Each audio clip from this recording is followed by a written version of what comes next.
All right, Daily Ticker time here on a Wednesday, brought to you as always by our good friends at Pelican Brewing, bringing you today's Daily Ticker. 4 locations along the Oregon coast. Fly over to a Pelican location and enjoy epic views, local brews all year long. Pelican Brewing looks forward to seeing you at the coast. Joining us now is our good friend, the Commissioner of College Football, Josh Pate. Josh Pate's College Football Show every Sunday, Tuesday, Thursday, 5 o'clock live on YouTube. You can catch the podcast wherever you find it. Go give him a follow on Twitter at Josh Pate CFB. We obviously want to get to the semis with you, Josh. Curious your thoughts on those games. I gotta look back at last week to start, though.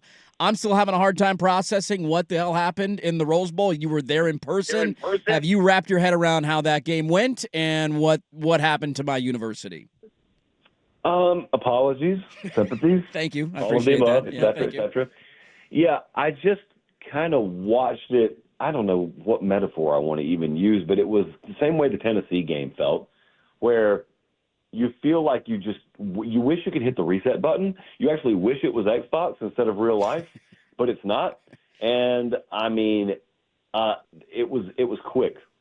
I don't know if it was painless, but it was quick. It was really thorough, man. It was amazing that those were the same two teams that had met in Eugene a few weeks, or I guess a couple of months prior.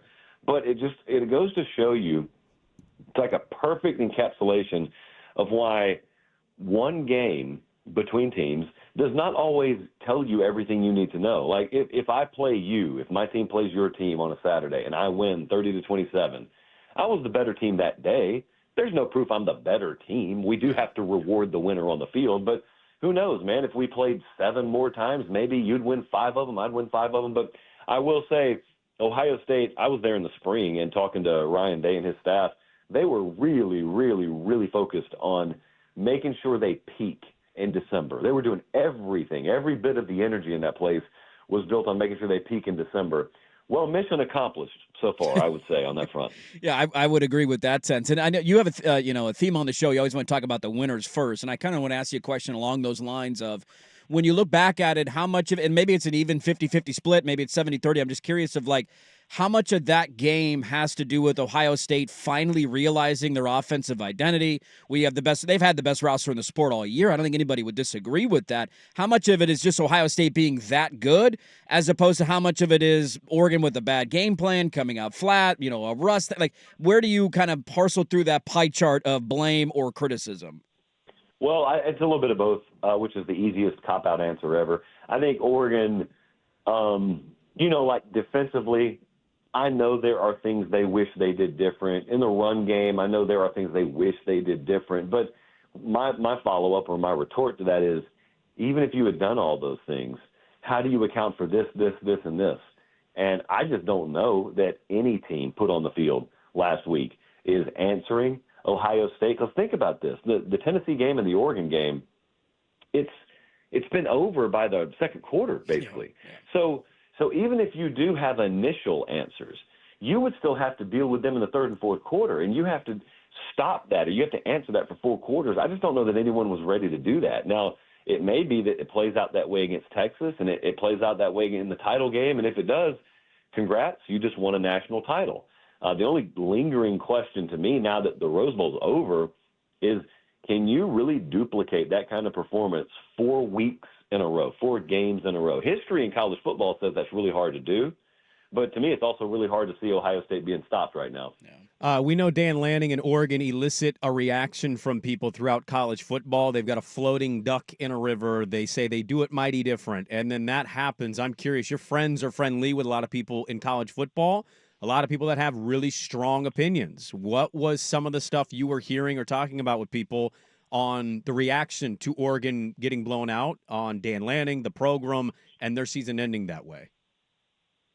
Well, I think I may have talked to you about this, but the first time around, the first Ohio State-Oregon game, some of the folks in the coaching industry, and let me be clear, they weren't saying it like in vitriol terms. It wasn't like they were hating on Lanning in Oregon, but they were just kind of calling it like they saw it, and they kept saying the three-head, the head coach and offensive coordinator and defensive coordinator. So Dan Lanning, Will Stein, Taj Lupoy should be at a disadvantage against Ryan Day, Jim Knowles, Chip Kelly. That's what they thought. That's what they thought the first time around. And Oregon wins, and it mildly surprised some people. Well, they didn't back off that, because I reached out to the same ones leading up to the Rose Bowl, and they thought the same thing. In fact, even more so, they thought with time to prepare, with a lesson learned early in the year, neutral site, this should benefit Ohio State. Well, it did. It did. Now, what do you do with that if you're Oregon? I mean, you learn from it. That's the answer. I'll answer my own question there. You learn from it. You build from it. It's all the boring stuff no one wants to hear after a loss, but I don't know of many programs and coaches that sit at a podium after winning a national title and couldn't tell you story after story of crippling failure in their past that led to that. Everybody's got it. So if Dan Lanning and Oregon's ever going to get there, they got to have it as well. You just don't enjoy it in the moment. Yeah, you had a stat. We're talking with Josh Pate, the commissioner of college football, his show, Josh Pate's College Football Show, every Sunday, Tuesday, Thursday, live on YouTube, 5 o'clock our time. Go follow him on Twitter, at Josh Pate CFB. You had a stat the other night that blew me away. It made sense when you hear it, but then it's just like, at first I'm like, wait, what? About how long Dan Lanning would have to coach until he got to the age that Nick Saban was when he won his first national championship. So I wanted you to share that number, for the listener or our audience that didn't catch that potentially, and just the overall feeling of the direction of the program and if it's changed at all for Lanning in the future. Well, it hasn't changed in my mind. I feel every bit the same I did before the game. I would feel the same if they won. It's just the way it's headed is the way it's headed. So I was looking at some comparative stuff because it was all triggered by a question I got from a viewer, and he was talking about how Oregon just lost and does this change my perspective on Lanning, kind of the way that you just worded it. And I thought about it and how crazy it is that you can go undefeated, win the Big Ten, and because you get beat by the team that may go on to win it all, it really does give everyone amnesia except for the last thing they saw you do, which is not the way you should actually be judged. But anyway, so I thought about who's the best to ever do it. Okay, so who's the gold standard? It's Nick Saban. Nick Saban won 7 national championships. That's what we remember. What you may not know is Saban won his first title at age 53 at LSU. That's 2003. Lanning would have to coach 13 more years and would still be younger than Saban was when he won his first title. So what does that say? It says even if we're holding Lanning to the impossible standard of the best of all time, it's apples to bowling balls because he's at a completely different stage of his coaching career and his life. Saban was at Toledo and then Michigan State and LSU, then Alabama. And Dan Lanning just started at the top. Ryan Day started at the top. Kirby at Georgia started at the top. Lincoln Riley at Oklahoma started at the top. It's kind of a new age of guys getting their first chance at a big program as their first job, but it doesn't change the fact that you have to learn the hard lessons that some of these other guys learned. It just so happens that they learned them at Toledo. Well, there is no national spotlight at Toledo. So you don't see Nick Saban screw up. You don't see him get blown out, and you don't see him at a loss for words at the podium. But it happened, and it's happening to Dan Lanning right now. It just happened to Ryan Day a few weeks ago, and he may go on to win it all. So it's happening to all of them. It's just it requires a little perspective. Let's zoom the microscope out every now and then and remember things aren't always exactly as they feel. Well, I would. What does it say? I would respond to that as if my co-host has to wait 13 more years to see it. That's not going to too aggressive here. I think he's going to be dead. I don't think he'll be able to go through this for 13 more years. This therapy session was much needed, though. I really appreciate it. I want to ask you about the playoff games coming up tomorrow and Friday. You're Mr. College Football. You are the commissioner of the sport. We all love this sport. I know you snort it like a drug. I get it. I'm not as excited with these matchups as maybe I thought other matchups could potentially happen, but this is the semifinal we're given. I don't know why. Maybe it's just a week off. Maybe it's just trying to be different from everybody. I've kind of talked myself into thinking Texas is at least going to cover like a 6.5 number. Make this a better game. I understand the Sarkisian stuff, the Ewers stuff. Their offense goes into weird ups and downs in games, and Ohio State's humming. But it is a week off, and so, what's the impact of that for the Buckeyes? Oregon's defensive line got no pressure the way we thought they would. I wonder if Texas's does. How do you feel like that game's going to go Texas-Ohio State? Now, be clear with me, just so I understood you correctly. You are not snorting this game like a drug. I am, but I feel like there are levels to snorting it, and my co-host is Wolf of Wall Street hooker in a limo, and I'm not quite that level. I'm Matthew McConaughey in a nice restaurant. He is cheating on his wife. So, like, there's different levels to it. He's just the more extreme one. Right. And with the understanding that the numbers tell us at any given point, dozens to hundreds of people are turning on the show randomly at any given moment. Yeah. So there are a lot of people driving around who just turned the show on right now. And I want you to know, there is no context you people need. No. You heard what you heard. Let's just roll with it. I'm offering a tootski. He's offering to cheat on his wife. You know, there are just different relationships and ways to do this. So, yes. I can think of no better way for ESPN to bring in the Notre Dame-Penn State game on air than to just play this. So, in the spirit of a different kind of snow than the one Penn State's used to, I'm down here in Miami. I'm at this game. We are so professional. It's unbelievable how professional we are. You get a little loose on the radio in Portland. I think Notre Dame's really interesting. So they keep on winning in the most complimentary way imaginable. They keep on turning the ball, or they keep on forcing turnovers. They keep on creating big plays on special teams. They had 90 yards passing against Georgia and won by double digits. Just stuff you're not supposed to do. So history is a guide that most of the time will not lead you astray.